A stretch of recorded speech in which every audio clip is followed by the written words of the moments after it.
G'day everybody, it's Hoody and time for a Canberra update, convoy update, I guess. We started a road trip, didn't we, to go and see a truck show last week.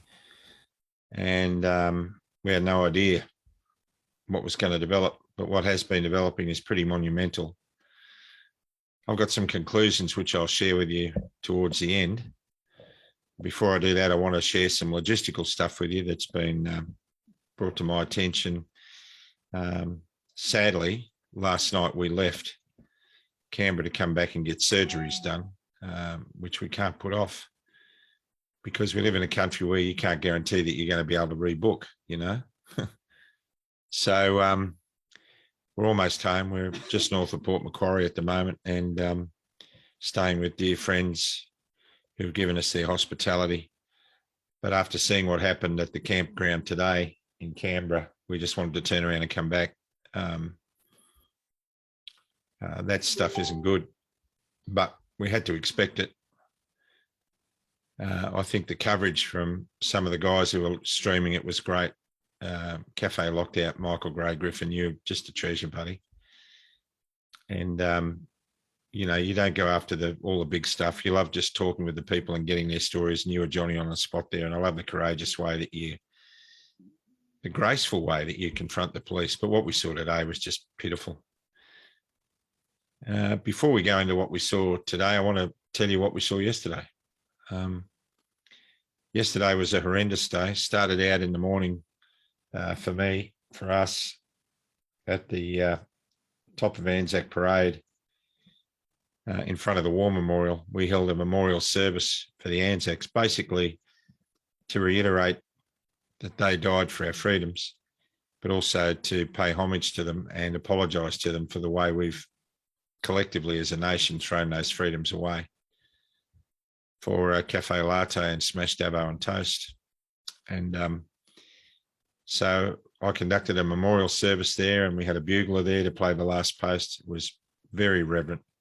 There were, I don't know, 100 odd people there. It wasn't a huge gathering. Everyone was extremely respectful. And there wasn't a dry eye in the house, actually. It was a beautiful event. It lasted about 25 minutes. There's some videos floating around of it. And then we ventured back from there to the National Press Club in Canberra, where our illustrious Prime Minister was giving one of the most hypocritical speeches I've ever heard. What he was saying was an absolute disgrace. Anyhow, we rallied out the front of the National Press Club. I managed to stagger up on top of a truck, feeling my age with every step. And I said a few choice words to our Prime Minister from up there. And then I went back down and we moved around to the side entrance of the National Press Club because we could tell by the police contingent there that he was going to exit the building there. And a large group of us gathered there. And that was amazing. But before we went around there, there was a police inspector who was commanding the police at the front of the building. A really nice guy, Scott. He was a nice guy. Anyhow, he was standing very close and I walked over and made myself known to him. And as I walked up to him, he said, "How you going, digger?" I like that term. And he was just warm. I said, "Mate, I just want to say thank you for your patience with us. And, you know, thank you for the way you're holding yourselves and carrying yourselves as a unit.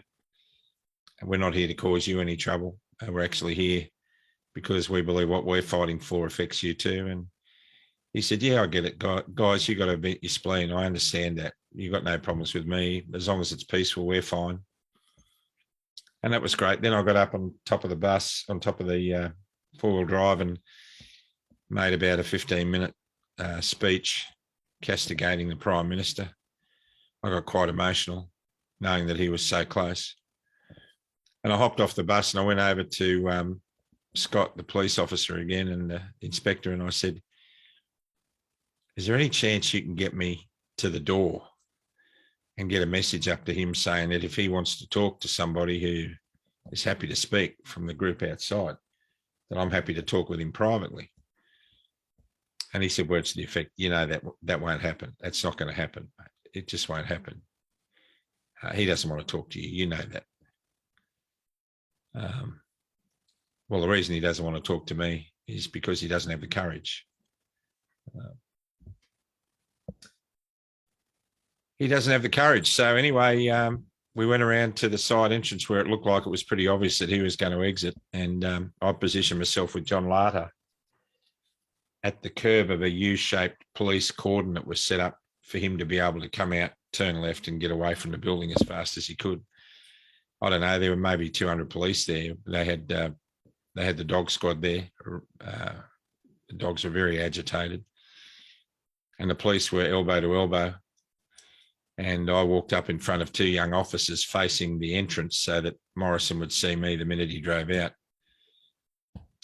Two young guys, I stood in front of them. One was a really big guy. And I stood about, I don't know, 18 inches in front of him, a couple of feet maybe. And he asked me to move back. To which I replied, no, that I'm a citizen of Australia and I've come to our seat of government and I have a right to be on this street and I have a right to stand where I am and I will not be moving. And he looked at me and he said, okay, mate, that's okay. Just don't come any closer. Is that all right? I said, yeah, that's okay. I'll just stand here. And then Johnny Larter and I ended up having a bit of banter like two old blokes as the crowd built up and people were getting more and more agitated. And we looked at each other and I said to John, I bet you never dreamt in your wildest dreams that at this stage of your life you'd be standing here doing this, eh? And he said, no, what were you going to do? I said, I thought I'd be fishing and cutting grass, you know. And the big copper laughed. He had a bit of a chuckle. So we just had that banter for a while. And a couple of guys next to us, coppers, were starting to warm up, you know. And one of them asked me about flying jets. And we talked to them about aren't they hot and about having to wear masks and all that. And you could tell by their eyes that wasn't really kosher for them to be there. Anyhow, as the moment came up, I noticed a couple of things. There was a woman pushed by a young constable about 3 police up from us. And what was interesting was she yelled abuse at the copper after she got pushed. And a very burly senior sergeant from up behind the group came walking down very steadfastly, walked outside the circle, turned between the woman and the constable and faced the constable face on, muttered something in his ear and then put his hand on his chest and pushed him back inside the circle, pointed his finger at him and gave him a lecture, and the guy disappeared and another officer came in and took his place. And I thought, that's good. These guys don't want any trouble. It was good. And then one of our number did something very provocative and drove his 4-wheel drive very fast around through a side street coming at the crowd and then hit the skids. And when we heard this vehicle racing down the side street, we thought, oh no, this guy's going to do something silly. And you could see the police tents up. And he stopped and got out of his car and stood belligerently with his arms folded, leaning up against the bull bar. And 2 police went over and got him to move. And the police officer that told me, you know, not to come any closer, he leaned over to me and he said, if this goes pear-shaped, I'm going to try and protect you and your wife. But if that doesn't work, run over beside that police van and stay on this side of it and you'll be protected and we'll do the best we can to protect you. And I thought that was really good. I thought it was really good. It gave me great hope. And he did a couple of other really nice things as well. And then when Morrison left, he sought me out long after the police had gone and the crowd had gone. And he walked up to me in the street. I was just about to do my radio show interviewing a couple of people. And he said, I'm glad you're here. He said, I just came to shake your hand and tell you that I really agree with what you're saying and what you're doing. And you're fighting for us to keep up the good work. As he walked away, I asked his name and he yelled it out. And I was pretty emotional because it was a beautiful moment for me. And then I called his name out again and I said, mate, you rock. And he looked at me and he said, so do you, old fella. And he walked away and I just got another taste of the spirit of Australia. And that was beautiful. And then we saw what happened today. And all that goodwill got undone by a manoeuvre that was designed to provoke and cause strife. A whole bunch of people coming onto the campground that everyone felt they had a permit to be on, and started provoking by taking down people's number plates so they could be fined for being there. One thing led to another, and there are some injuries, and the police used pepper spray, and there's enough live stream. You don't need me to describe it. But that sort of behaviour is just reprehensible. That doesn't belong in Australia, that stuff. So all the good work that was done the day before and the day before that gets undone by twits. Like the copper walking outside of Parliament House when the people were up at the door with a machine gun. Idiot.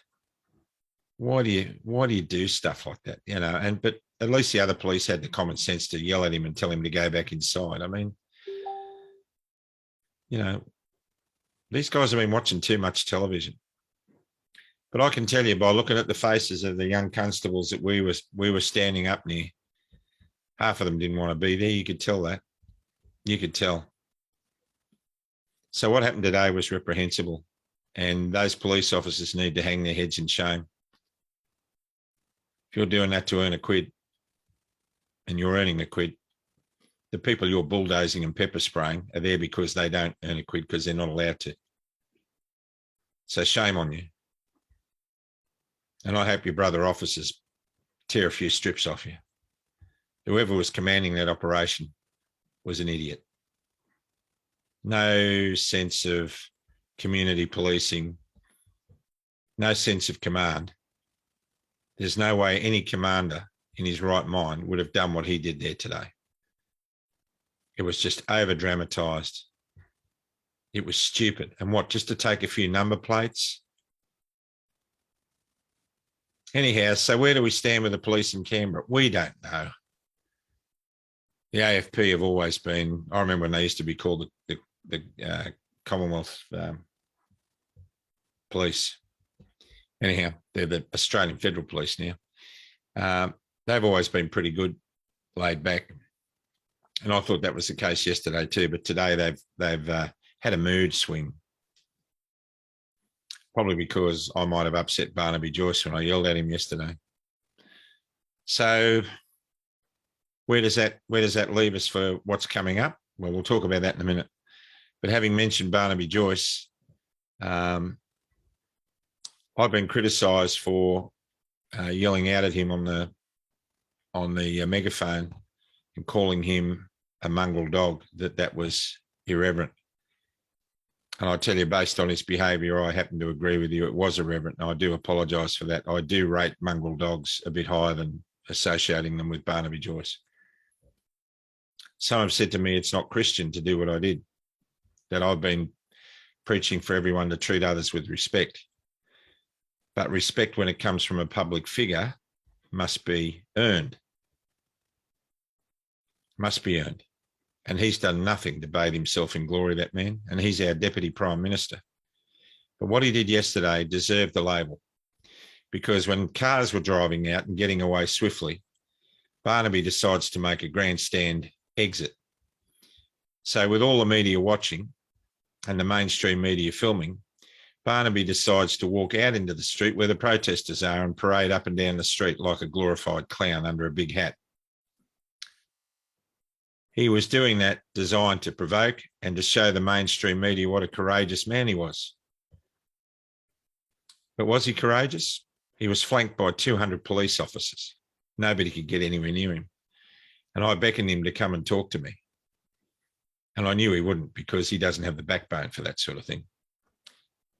And so as he displayed like a peacock up and down the street, trying to get a fight going, trying to discredit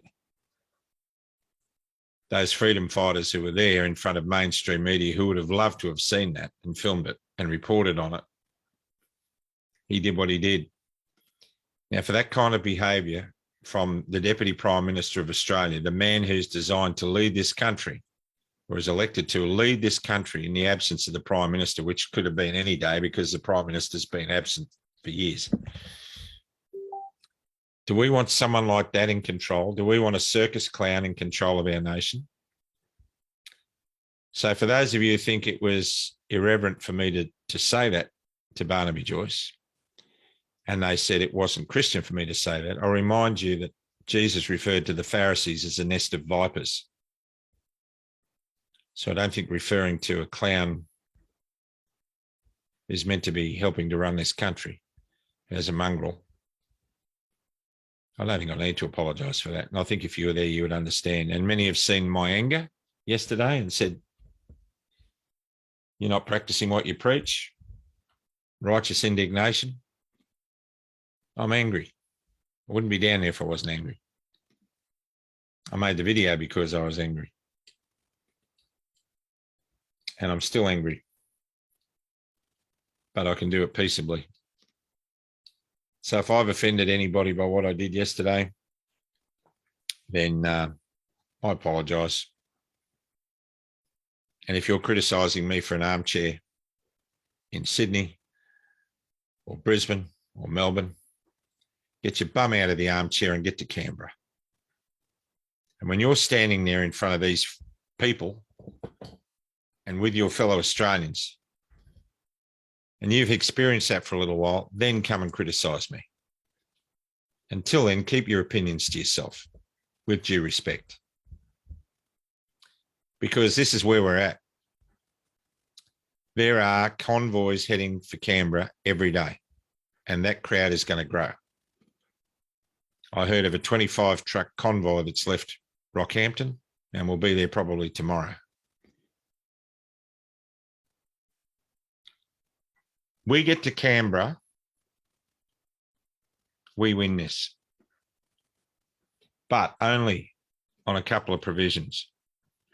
One of those is we come to Canberra peacefully, we act with decency and respect, we act with a cool head, we do not come to provoke the police,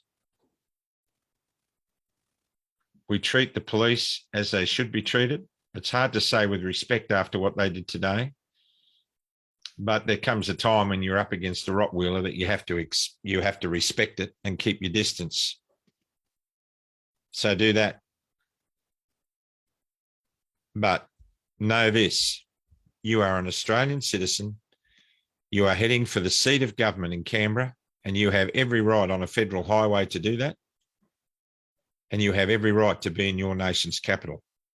You cannot be denied your right to be there. So my friends, go there, because as soon as we've finished our surgical procedures, we're going back.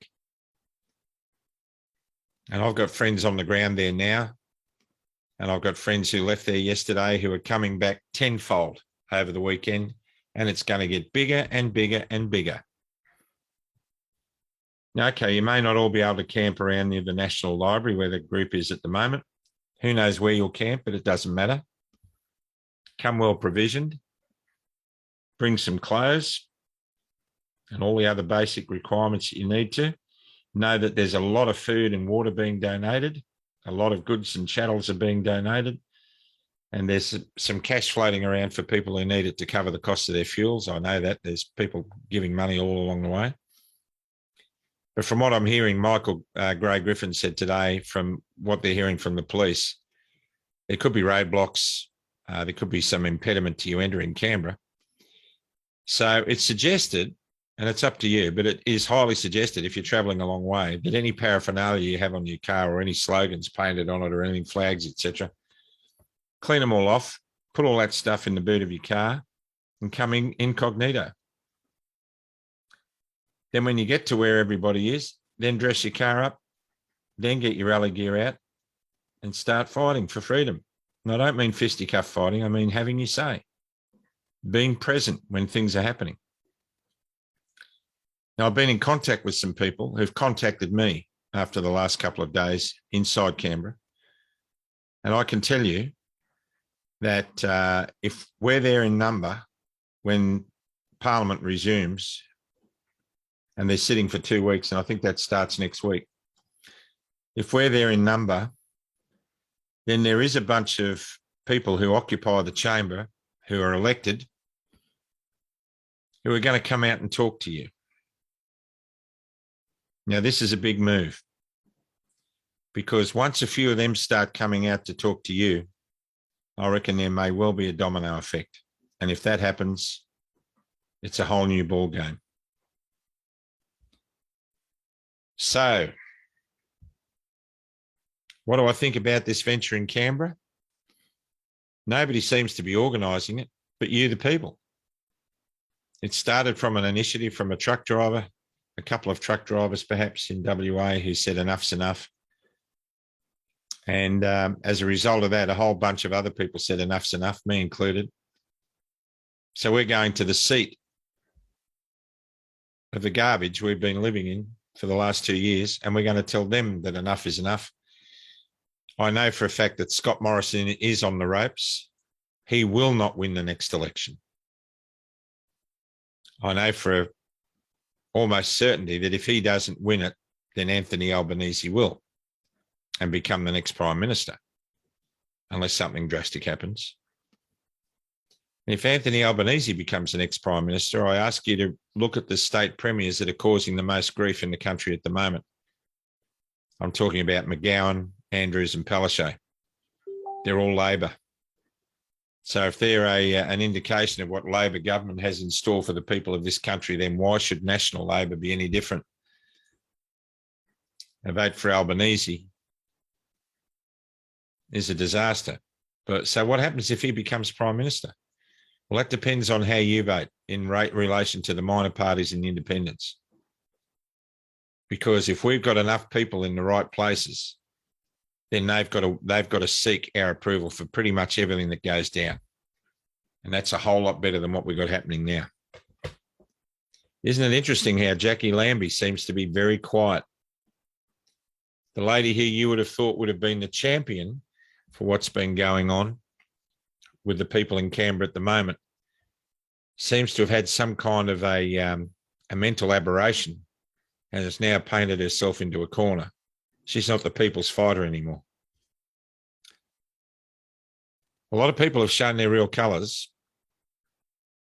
So we're in a unique position. The other indication that's very uplifting for me is the way mainstream media is starting to loosen their grip, and they're starting to show signs of weakening, and they're starting to open the back door for an exit. Why? Because they rely on popularity, on ratings. And when the people aren't happy and they're not happy with the mainstream media, then you mark my words, when the truth starts to out, the mainstream media will pretend that they were working undercover to uncover that truth all the way along. And there'll be blistering news items and current affairs items from top-class investigative journalists who've spent years behind the scenes undercover working on the lies and deceptions that have been perpetrated on the Australian people. And I think the Australian people are going to be a wake-up to that. So it doesn't cut, guys. I do appreciate Channel 10's coverage of what happened yesterday and the fact that they interviewed me. I was very impressed with Al Jazeera, who interviewed me yesterday. I haven't seen what went to air for them, but they were fair and reasonable, and they hung around to give me as much time as we could. And that was great. So reluctantly, we left Canberra this morning very early, and our heart is still back there, because I've got to tell any of you who are thinking about going to Canberra, just do it. Just do it, because the atmosphere amongst the people who are there is so heartwarming. That's a massive family building down there. This is our new family. And we are being noticed. But as an old bloke with grey hair and an old bloke who's seen a few things in his life and experienced a few things personally, I want to tell you what I reckon is a good idea for you not to do.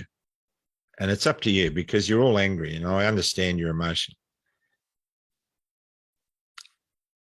Don't provoke the police. If somebody hands you a megaphone, please try not to use the F-bomb all the time.